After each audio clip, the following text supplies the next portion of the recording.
ഞങ്ങളിപ്പോൾ ഇന്നൊരു മീറ്റിംഗ് കൂടിയിരുന്നു. ഞങ്ങൾ മാനന്തവാടി രൂപതയുടെ സംഘടനകളെല്ലാം കൂടെ കൂടിയിട്ട് നേതൃത്വം കൂടിയിട്ട് അപ്പോൾ ഞങ്ങളൊരു മാസ്റ്റർ പ്ലാൻ പോലെ ഒരെണ്ണം തയ്യാറാക്കാൻ ശ്രമിക്കുകയാണ്. സ്വാഭാവികമായിട്ട് ഇപ്പോഴത്തെ സ്ഥിതിയിൽ ഇവിടെ സർക്കാരിൻ്റെ സംവിധാനങ്ങൾ എൻ്റെ ദൃഷ്ടിയിൽ നന്നായിട്ട് തന്നെ പോകുന്നുണ്ട്.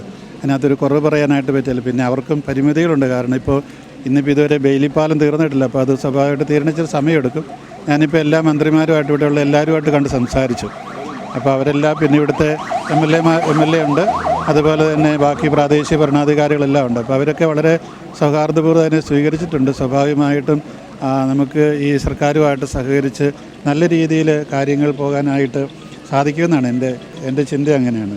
അപ്പോൾ അതുകൊണ്ട് എനിക്ക് തോന്നിയിട്ടുള്ളത് നമുക്ക് ഇനിയിപ്പോൾ ഒരു ദീർഘകാലമായിട്ടുള്ള ഒരു പാക്കേജ് വേണ്ടി വരുമെന്ന് ഞാൻ വിചാരിക്കുന്നത്. അപ്പോൾ പുനരധിവാസ പാക്കേജ് അത് തന്നെ കാരണം ഇപ്പം ഒരുപാട് പേരില്ലാതായി പോയല്ലോ.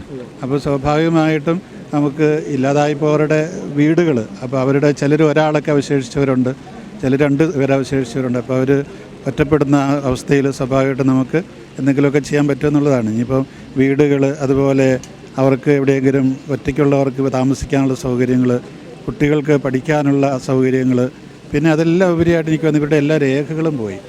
അപ്പോൾ ഈ രേഖകളൊക്കെ നമ്മൾ എങ്ങനെയെങ്കിലും ഉണ്ടാക്കി കൊടുക്കാനായിട്ട് പരിശ്രമിക്കണം. അപ്പോൾ അത് ഞങ്ങളുടെ വേറൊരു ചിന്തയാണ്. അതായത് സ്വാഭാവികമായിട്ട് അതിന് നമ്മുടെ പ്രാദേശിക ഭരണാധികാരികളൊക്കെ ആയിട്ട് ബന്ധപ്പെട്ട് എല്ലാ കാര്യങ്ങളും ചെയ്യാൻ പറ്റുമെന്നാണ് എൻ്റെ ഒരു പ്രതീക്ഷ. ഇനിയിപ്പം നമ്മുടെ ജനങ്ങളെല്ലാം ഒരുപാട് സഹായിക്കാൻ സന്നദ്ധരാണ്. അപ്പോൾ അവരോടെല്ലാം ഞാൻ പറഞ്ഞു, ഈ ഒരു സ്റ്റേജിൽ ഭക്ഷണമൊന്നും കൊടുത്തിട്ട് കാര്യമില്ല. കാരണം ഒരുപാട് പേര് ക്യാമ്പിലുള്ളവർക്കെല്ലാം കിട്ടുന്നുണ്ട്. പിന്നെ മരിച്ചുപോയവർക്ക് സ്വാഭാവികമായിട്ട് ഒന്നും ആവശ്യമില്ല. ഇനിയും ഒരുപാട് പേര് മണ്ണിനടിയിൽ കിടപ്പുണ്ട്. അവരെല്ലാം എടുക്കാനായിട്ട് ശ്രമിക്കുന്നുണ്ട് നമ്മുടെ റെസ്ക്യൂ ടീമുകളും നാട്ടുകാരും മറ്റെല്ലാ സന്നദ്ധ പ്രവർത്തകരും. അതിനകത്ത് എനിക്കൊരു കുറവ് എന്ന് പറയാനായിട്ട് ഇവിടെ ഒന്നും ഞാൻ കണ്ടില്ല. പിന്നെ നമ്മുടെ സ്വാഭാവികമായിട്ട് ഈ മഴയും അതുപോലെയുള്ള കാര്യങ്ങളൊക്കെ ഒരുപാട് തടസ്സങ്ങളൊക്കെ ഉണ്ടാക്കുന്നത്. ഇപ്പോൾ നമുക്ക് ഒന്നും ചെയ്യാൻ പറ്റില്ല, നമ്മുടെ പ്രകൃതിയുടെ പ്രശ്നങ്ങൾ. ഇപ്പോൾ അതുപോലെ എല്ലാവരും ഇനിയൊരു അല്പം ശ്രദ്ധയോടുകൂടി നിൽക്കുക എന്നുള്ളതാണ് എനിക്ക് തോന്നുന്നത് ഏറ്റവും പ്രധാനപ്പെട്ടത്.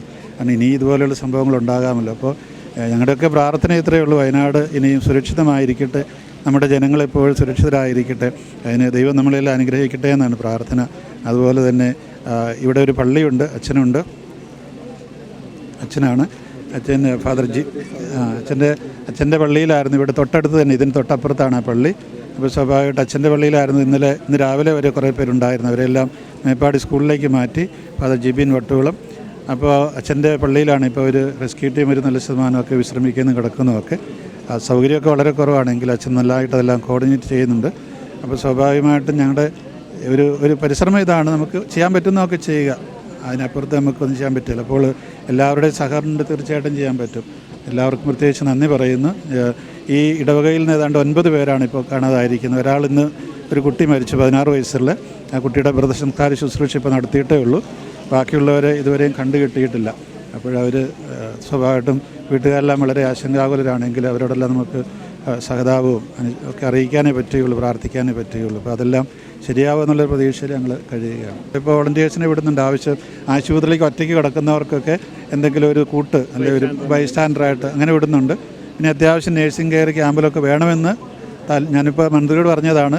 ബഹുമാനപ്പെട്ട കളക്ടറുമായിട്ട് ബന്ധപ്പെട്ടാൽ മതി, അവർ ഞങ്ങളോട് സംസാരിച്ചാൽ തീർച്ചയായിട്ടും ഞങ്ങൾ അതിനുള്ള സംവിധാനം ചെയ്തു കൊടുക്കാമെന്ന് പറഞ്ഞു. നമുക്ക് ഉള്ള രീതിയെല്ലാം. അതുപോലെ രൂപതയുടെ ഒരു മാറ്റിലെ റേഡിയോ സ്റ്റേഷനുണ്ട്. എന്തെങ്കിലും ഒരു എമർജൻസി വരികയാണെങ്കിൽ സ്വാഭാവികമായിട്ടും അറിയിപ്പൊക്കെ കൊടുക്കണമെങ്കിൽ സ്റ്റേഷനിൽ ചെയ്യാമെന്നും പറഞ്ഞിട്ടുണ്ട്.